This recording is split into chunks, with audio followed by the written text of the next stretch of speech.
तो भाई लोग कैसे हो। आज मैं आप लोग के सामने तौसी की स्टोरी लेके आया हूँ। तौसी और जादूगर मुंडा।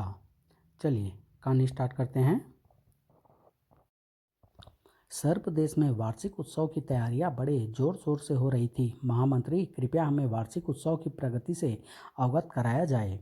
महाराजाधिराज, हमेशा की तरह वार्षिक उत्सव आखेट पर्वत पर मनाया जा रहा है। सर्प देश के इस महान पर्वत पर आसपास के देशों के कलाकार और महारथी भाग लेने आते हैं। उनके आगमन के लिए सीमाएं खोल दी गई है और आखेट पर्वत पर कड़ी सुरक्षा व्यवस्था कर दी गई है ताकि हर कार्य व्यवस्थित रूप से आयोजित किया जा सके। आखिट पर्वत सर्प देश के नाभि स्थल पर है और उसके चारों तरफ सागर है। हम जानते हैं वार्षिक उत्सव के समय ही सागर पर पुल बनाया जाता है जिसे बाद में तोड़ दिया जाता है। हाँ सम्राट, पुल टूटने के बाद आखिट पर्वत पर कोई नहीं आ जा सकता। आखिट पर्वत के चारों तरफ जो सागर फैला है उसका जल विषाक्त है। उसे छूते ही वह शरीर की नसों पर अपना प्रभाव जमाने लगता है और रक्तचाप रुक जाता है। इसलिए आखिट पर्वत तक पहुंचने के लिए पुल बनाया जाता है। सर्प देश के पंखधारी सांप यह पुल बनाते हैं। यह एक दूसरे से लिपट कर पुल बना लेते हैं और उत्सव समाप्त होते ही पुल तोड़ देते हैं। अब मैं आपके समक्ष पंखधारी सांपों के सरदार को पेश करता हूँ। वह आगे की प्रगति से अवगत कराएगा। पंखधारी सांप दरबार में उपस्थित हो गया। हे सम्राट, हम पंखधारी सर्प देश की परंपराओं से बंधे हैं। हम अपनी गुफाओं से तभी बाहर निकलते हैं जब हमें कोई परंपरागत कार्य करना होता है। हमारे सैनिक हर वर्ष आखेट का पुल बनाते हैं और हमारे कोमल परों के ऊपर से सर्प देश के नागरिक आखेट पर पहुंचते हैं। हम विषाक्त सागर की एक भी बूंद उन तक नहीं पहुंचने देते। पूनम की रात से अमावस्या की रात तक हमारा पुल बना रहेगा। उसके बाद हम पुनः आखेट के अक्षांश पर पहरा डाल देते हैं। ठीक है, तुम लोग अपनी तैयारियां प्रारंभ कर दो। हे सम्राट, आखेट पर्वत पर सर्प देश का पौराणिक खजाना भी है। यदि देश को धन की आवश्यकता पड़ती है तो इस खजाने से वर्ष में एक बार धन निकाला जा सकता है। उत्सव में आपको इसी खजाने से गरीबों को दान करना है और कलाकारों योद्धाओं को पुरस्कृत करना है। हम अपना कर्तव्य अपने पूर्वजों की तरह निभाएंगे। हमारे पूर्वजों और देवताओं ने यह व्यवस्था हजारों वर्ष से बनाई हुई है कि आखिर पर्वत तक कोई ना पहुंच पाए, क्योंकि इसमें हमारा पौराणिक खजाना रखा गया है।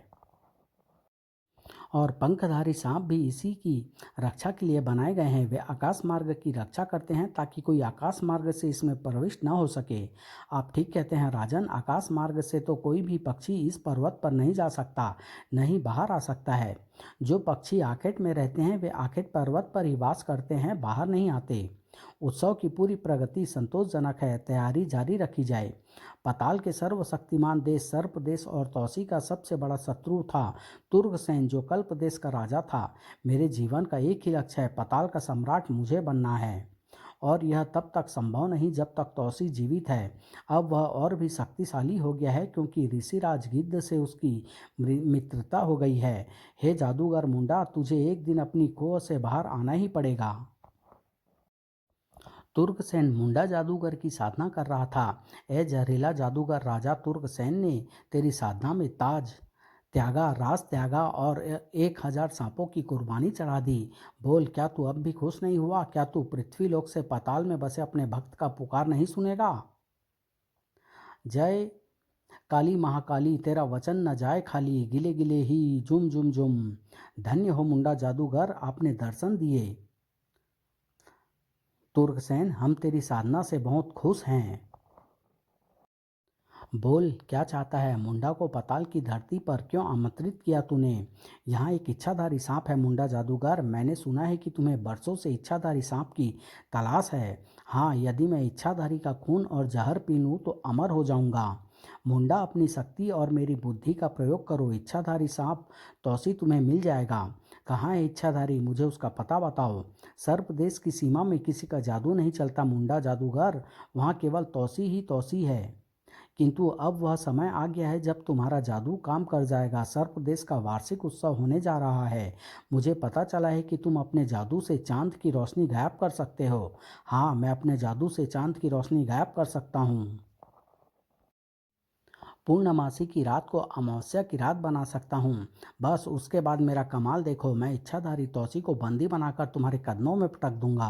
तुर्कसेन मुंडा को अपनी योजना समझाने लगा। जब तौसी आखिर पर्वत में प्रविष्ट हो जाए तो तुम चांदनी रात को अमावस की रात बना देना। सब पंखधारी सांप पुल तोड़कर आकाश पर पहरा डाल देंगे और फिर तौसी उसी द्वीप पर कैद होकर रह जाएगा।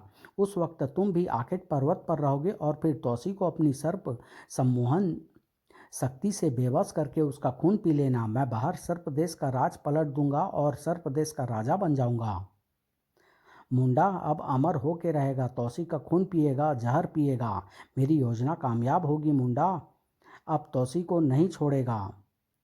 उत्सव की तैयारी पूर्ण हो चुकी थी। सभी देशों की सीमाएं खोल दी जाए। तौसी नाग बाबा के आश्रम में पहुंचा। नाग बाबा, आपको इस उत्सव का उद्घाटन करना है क्योंकि इस धरती पर आपसे श्रेष्ठ नाग दूसरा कोई नहीं है।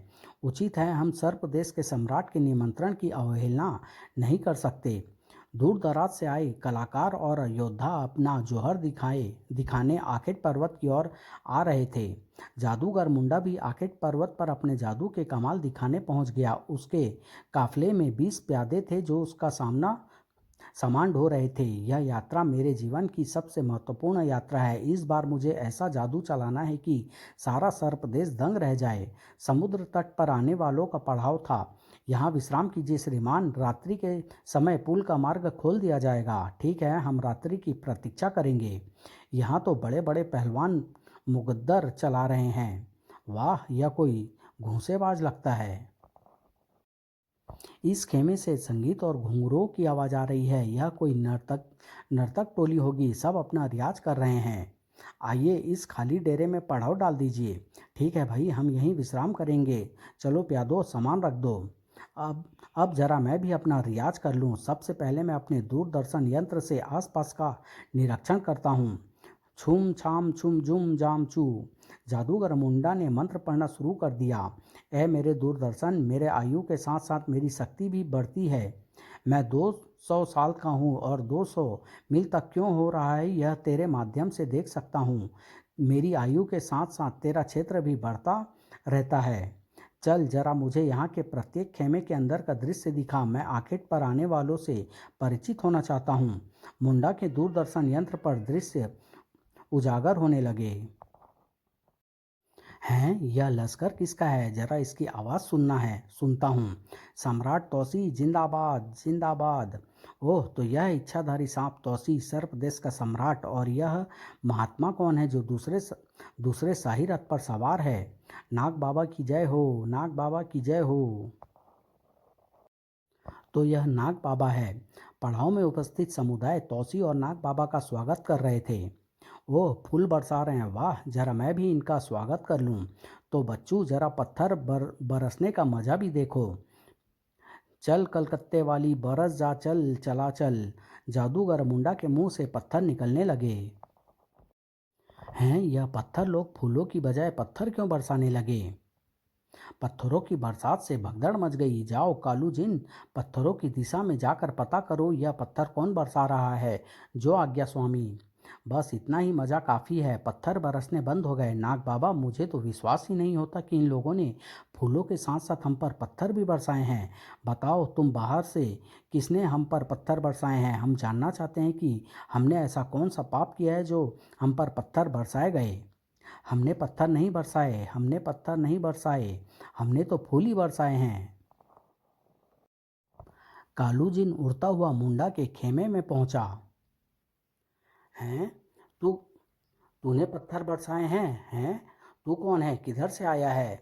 हाँ, मैंने अपने जादू का रियाज किया था, तो फिर मैं भी अपना रियाज कर लूं। ठाक ठाक ढिसुम तड़ाक। बोल, कैसा रहा मेरा रियाज? गिले गिले गुल गुल किम जिम सुम जुम जाम। अरे जादूगर के पिल्ले, मैं ऐसी जुम जाम जुम जुम वाली आंख से जलने वाला नहीं। ऐ मेरे प्यादो, पकड़ लो इसे। ये तेरे प्यादे तो मेरी पूंछ भी नहीं पकड़ सकते, मुझे क्या पकड़ेंगे? तड़ाक। इतना ही सबक काफ़ी है, अब चलता हूँ। हैं, गायब हो गया? बता मेरे दूरदर्शन, कहाँ गया यह शैतान? और दूरदर्शन पर इसका कोई बिंब नहीं आ रहा है। इसका मतलब वह जिन्न था या कोई प्रेत। उसे मुझे अपने प्रेत मंत्रों से बांधना था। खैर, अगली बार देखूंगा कैसे बचकर भागता है। कालू जिन ने नाग बाबा को मुंडा जादूगर के बारे में बता दिया। अगर वह जादू के तमाशे दिखाने आया है तो उसे तौसी के लश्कर पर पत्थर बरसाने की क्या आवश्यकता थी। वह रियाज कर रहा था। मैंने उसे समझा दिया कि ऐसा रियाज ठीक नहीं होता। इस जादूगर पर नज़र रखनी होगी। रात होते ही पूनम का चांद निकल आया। पंखधारी पुल बना चुके थे। हे राजन, आखेट के पुल पर सबसे पहले आपको प्रवेश करना है। ठीक है राजगुरु, हम तैयार हैं। आखेट पुल पर कदम रखते ही तौसी की जय जयकारा गूंज उठी। सम्राट तौसी जिंदाबाद, सम्राट तौसी जय हो। तौसी के बाद नाग बाबा ने प्रवेश किया। नाग बाबा की जय हो। उसके बाद सबके लिए रास्ता खोल दिया गया। एक दिन ये सब मुंडा जादूगर की जय जयकार करेंगे। आखिर पर्वत की चोटी पर एक मैदान था जहाँ उत्सव होता था। मैदान के मध्य में एक मंदिर था। तौसी और नाग बाबा सबसे पहले इस मंदिर में पहुंचे। दर्शनों के उपरांत तौसी बाहर आया। अभी तक मुझे इस प्रश्न का उत्तर नहीं मिला कि मुझ पर पत्थर किसने बरसाए। तौसी ने अपने शाही खेमे में गुप्तचरों को बुलाया। सारे पर्वत पर फैल जाओ और पता करो कि मुझ पर पत्थर किसने बरसाए थे। जो आज्ञा महाराज। गुप्तचर चप्पे चप्पे पर फैल गए। आखिर पर्वत के इस मैदान में ही सारा आयोजन होना है। क्यों ना मैं पहले ही इसकी सीमा बांध दूं। और जब मैं सीमा बांध दूंगा तो जो भी जादू दिखाना चाहूँगा सब वही देखेंगे। चल मेरे दूरदर्शन, मैदान की सीमा दिखा दे, दिखा दे। गिले गिले जुम जाम जाम जुम। बांध दिया मैदान को। एक गुप्तचर खेमे में एक सुराग बनाकर अंदर झांक रहा था। हैं, यह क्या कर रहा है। अब मैं कल ओले बरसाकर अपने जादू का श्री गणेश करूंगा। पत्थरों की बरसात के बाद ओलों की बरसात का भी मजा चखाऊंगा। हैं तो क्या इसी जादूगर ने पत्थर बरसाए। सुबह हमने पता लगा लिया महाराज, यह सब जादूगर मुंडा का काम है। आज वह ओले बरसाएगा। उसने सारा आखिर मैदान अपने जादू से बांध दिया है। ओह, आखिर यह जादूगर चाहता क्या है। समारोह की पूरी तैयारी हो चुकी थी। नाग बाबा, अब आप उत्सव को उद्घाटन करने की कृपा करें। ठीक है राजन। यह मशाल जिसे मैं रोशन कर रहा हूँ आखिर मैदान में तब तक जलती रहेगी जब तक उत्सव चलता रहेगा। इसी के साथ मैं उत्सव के उद्घाटन की घोषणा करता हूँ और इसी के साथ मैं ओले बरसाने की घोषणा करता हूँ। ओले बरसते ही सब अपने अपने पड़ावों में घुस गए। मैदान खाली हो गया। सब मेरे जादू में बन चुके हैं। अब जो मैं दिखाऊंगा वही ये सब देखेंगे। थोड़ा ही देर में ओला दृष्टि बंद हो गई। इस मुंडा जादूगर का कुछ और ही इरादा मालूम पड़ता है। उत्सव उत्सव प्रारंभ किया जाए। उत्सव के प्रारंभ में एक नर्तक टोली ने अपना कार्यक्रम पेश किया। तौसी ने आयोजन को बुलाया। जादूगर मुंडा के प्रदर्शन का समय क्या है आयोजक। रात्रि का प्रथम पहर। उद्घाटन हो चुका, अब मेरी वापसी होगी वत्स। उचित है नाग बाबा। उत्सव समाप्त होते ही मैं तुम्हें एक विशेष अभियान पर रवाना करना चाहता हूँ वत्स। आज्ञा दीजिए। उस अभियान का मार्ग भी आखेट पर्वत से शुरू होता है। वापस लौटने से पहले मैं तुम्हें वह स्थान दिखाना चाहता हूँ। रास्ता मंदिर के तहखाने से जाता है। यह मार्ग तुम्हें समुद्र के नीचे तक ले जाएगा। वहाँ एक सुरंग सागर को पार करती है। आखिर पर्वत को आने जाने का यह गुप्त मार्ग अगर तुमने पार कर लिया तो अभियान पर सफलता पालोगे। दोनों ने मंदिर में कदम रखा। इस मंदिर की सीमा में कोई तंत्र मंत्र, जादू टोना या ब्रह्मास्त्र काम नहीं करेगा। यह तुम्हारा बाहुबल और बुद्धि होगी जो तुम इस मार्ग पर बढ़ोगे। इस मार्ग में कदम कदम पर खतरे और बाधाएं हैं। देखो, मैं तुम्हें तहखाना दिखाता हूँ। भगवान शंकर का त्रिशूल की दिशा बदलते ही यह खाने का रास्ता खुल गया और यह रहा तहखाना। इसमें दो मार्ग है, एक खजाने में जाता है, दूसरा समुद्री सुरंग में। नाग बाबा ने दोनों द्वार बारी बारी खोलकर दिखाए। यह रास्ता अंत में त्रिलोक द्वार पर समाप्त होगा जहां तुम्हें त्रिलोक की सर्वशक्तिमान सर्प सिद्धि प्राप्त होगी। इस जगह शेषनाग के शस्त्र भी तुम्हें प्राप्त होंगे। तुम्हें उन शस्त्रों को लेकर आना है बस। उसके बाद तुम आने वाले संकट का बखूबी सामना कर सकोगे। आने वाला संकट क्या है यह मैं तुम्हें नहीं बताऊंगा, परंतु तुम्हारे पुत्र के नामकरण अवसर पर वह संकट आएगा। बस इतना याद रखो। मंदिर से लौटने के बाद अब मैं चलता हूँ। रात के प्रथम पहर, अब मेरी बारी है। मैं अपना जादू दिखाकर उत्सव की शान बढ़ाऊंगा। उत्सव में मसाले जल रही थी। मेरा सबसे पहला जादू देखो सम्राट। मैं यह रात अमावस्या की रात में तब्दील कर दूंगा। गिले गिले जुम जुम। एकाएक चांद की रोशनी गायब हो गई और अमावस्या की रात का अर्थ यह भी है कि पंखधारी सांप पुल तोड़ देंगे। जादूगर मुंडा की इस घोषणा से खलबली मच गई। अब आखिर पर्वत से कोई बाहर नहीं जा सकेगा। और अब देखो, मैं यहाँ तूफान बर्पा कर रहा हूँ। जिसे जान बचानी है वह आखिर मैदान से बाहर भाग जाए और तुरंत पुल पार कर ले, वरना पुल टूट जाएगा। सब लोग भाग खड़े हुए, पर मैं तौसी को भागने का अवसर नहीं दूंगा। ऐ मेरे जादू की जंजीर, जा जकड़ दे तौसी को। तौसी के सैनिकों ने मुंडा पर हमला कर दिया। शाबाश, मेरी परछाई का मेरा रूप समझते रहो। मेरे प्यादो, भिड़ जाओ इनसे। मैं इनकी आंखों में धूल झोंकता हूँ, इन्हें मैं अपने ही साथी शत्रु दिखाई देंगे। अब मैं तौसी का खून और जहर पीऊंगा। देख मेरा दूसरा रूप है। इसके शरीर में न तो खून है न जहर।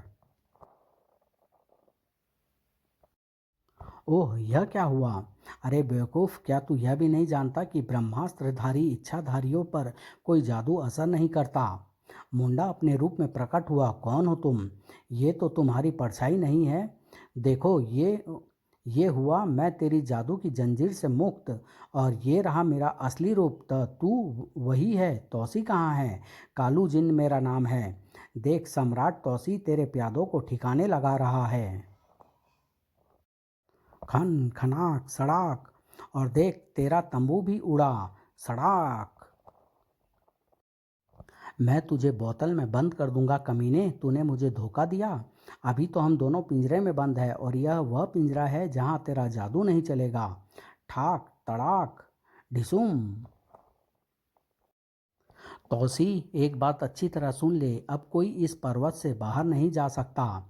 जानता हूँ, लेकिन तू भी इस पिंजरे से बाहर नहीं आ सकता, क्योंकि यह ब्रह्मास्त्र का पिंजरा जिसमें सब जादू समाप्त हो जाते हैं, इसे तेरे साइज का बनाया है मैंने। कालूजिन, तुम बाहर निकलो। अभी आया। अब तुम यहाँ तब तक कैद रहोगे मुंडा, जब तक मैं अपने अभियान से लौट कर नहीं आ जाता। उसके बाद तुम्हारा फैसला होगा। कालूजिन, मेरी अनुपस्थिति में तुम यहाँ तौसी बनकर रहोगे। मुझे इसीलिए यहाँ छोड़ा गया है। सुबह हो गई, उत्सव जारी रखा जाए। ये कहानी यहीं समाप्त होती है। इसका अगला अंक तौसी और शेषनाग बहुत जल्द आप लोग के सामने लेके आऊँगा। धन्यवाद।